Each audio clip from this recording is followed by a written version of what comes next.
माने जोंहा लाइना बिराद बुरजा बिल फैना दङ ओमफ्राय 1.5 लाखसो फैना दंमोन आरो ओमफ्राय खमाय 32,000 जानानै ओमफ्राय मोननै किस्ति बानायदो। नोंथांमोनखौ फिन खनसे बरायबावबाय डिबि टेक्निकेल इउटुब चेनेलाव। दा नोंथांमोना ससे भिडिअ क्लिप्स नायनानै थाम्बनेल आरो टाइटेल नायनानै एसेब्लाबो मिथिखाबाय आं मानि सायाव बाथ्रा सावरायनो नागिरदों नोंथांमोन। दा नोंथांमोना गोबाङा बर' हारिनि कमेडि होननानै बुंब्ला गोबाङा सिनायखायो जानांगौ। बिथांमोना सर्ट बिदिनो कमेडि फानि भिडिअ बानायो आरोना। दा बिथांमोना सर्ट फानि भिडिअ बानायनानै फेसबुकनिफ्राय गोबां रां आर्निं खालामगासिनो दं आरोना। बेखौहाय आं नोंथांमोननो लाइभ प्रुफ देखायगासिनो दं। बिथांमोना गावनि इउटुब चेनेलनि थ्रुयैबो बुंनानै लादों नालाय। दा नोंथांमोना गोबां इउटुबारफोरनि गोबां फेसबुकारफोरनि जायफोर माने कमेडि भिडिअ बानायो, सोरबाया बिदिनो ब्लग भिडिअ बानायो, गोबां इउटुबारफोरनि नोंथांमोना आर्निंखौ मिथिनो लुगैखायो नङा होमबा? थिग बेबायदिनो आङो बे चेनेलनि थ्रुयै नोंथांमोना आर्निंनि सोमोन्दै, मनिटाइज एप्लाइ खालामनायनि सोमोन्दै, बोरैहाय कपिराइट स्ट्राइक फैबा बोरैहाय रिमुभ खालामनांगौ बिनि सोमोन्दै गोबां भिडिअ बानायनाय दङ नोंथांमोननि माने बे चेनेलनि थ्रुयै आं नोंथांमोननो फोरमायनो नाजायो नालाय। थिग बेबायदिनो जोंहा बर' हारिनि कमेडिया मान्थलि बेसेबां आर्निं खालामगासिनो दङ फेसबुकनिफ्राय बिथाङा, आरो इउटुब चेनेलबो दङ। सिगां समाव बिथांनि चेनेलनि नामा बर' हारिनि टेक्न'लजिमोन आरोना। बै चेनेला बेना गैला आरोना, हेक जाबाय सिगांनि चेनेला। दा माने गोदान चेनेल खुलिबावदों। बिथांनिया दायो 1 लाख साबसक्राइबार कमप्लिट जानो थांगासिनो दङ। दा बिथाङा 13 लाख फैसा मोनदों आरोना फेसबुकनिफ्राय। बोरैहाय मोनदों आं बेखौ नोंथांमोननो खिथालांगासिनो दङ। बिथांमोना गोबां आर्निं खालामगासिनो दं आरोना। दा नोंथांमोना स्क्रिनाव नायलांबाय थाब्लानो जाबाय। बिथांनि माने फेसबुकाव दायो फल'वार्सआ 2 लाखनि बारा जाबाय आरोना। बर' हारिनि कमेडिनि बेहाय लिरबानो फैखायो।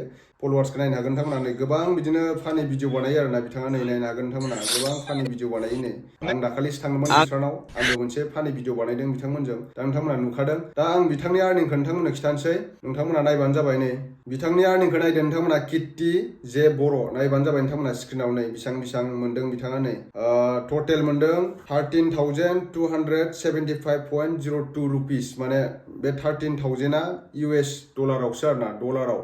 13,275 डलारा जोंनि इण्डियान रुपिसाव बेसेबां जायो आं नोंथांमोननो खिथागासिनो दं दायो गुगोलाव। आं दा गुगोलाव फैबाय लोगोफोर। बेनिफ्राय आङो 13,275 रुपिस लिरबाय आरोना, US नि डलार। US नि डलारा जोंनि इण्डियाआव बेसेबां जागासिनो दङ? 13,275 rupees.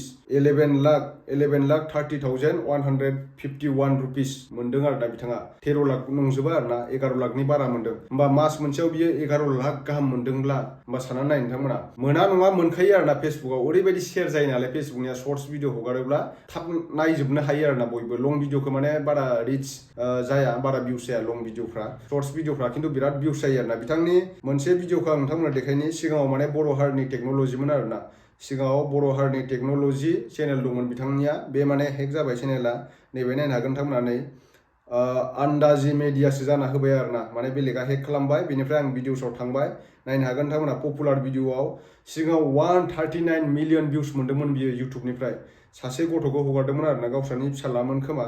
आपकामिं Indian army world strongest baby होननानै लिरदोंमोन आरोना बियो। बे बिराद शेयार जादों बिनि भिडिअआ।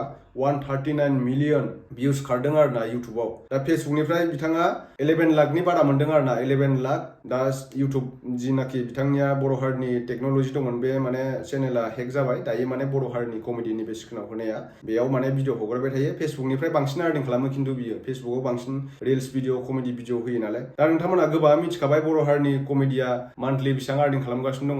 मालाबा बिदिनो खमबो जायो। 11 लाखआ बियो माने बे मासाव दैलि भिडिअ होबाय थादों नालाय बियो।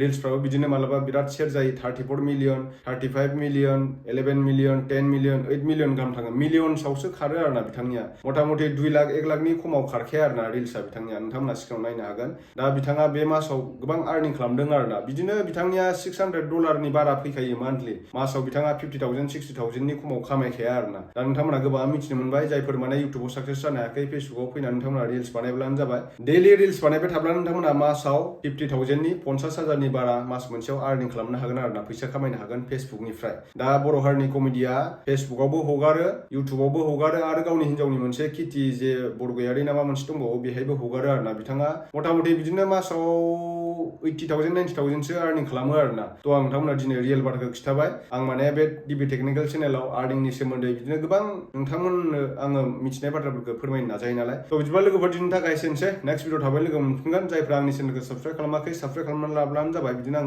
मोजां टिप्सफोर, मोजां आपडेटफोर बे चेनेलनि थ्रुयै नोंथांमोननो फोरमायनो नाजायो। आंनिया माने भिडिअआ बे चेनेलाव फैनाया एसे लेट जायो आरोना। बेनिखायनो आङो नोंथांमोननिसिम निमाहा बियो। थ' बिदिबा लोगोफोर दिनैनि थाखाय एसेनोसै। नेक्स्ट भिडिअ थाबैनो लोगो मोनफिनगोन।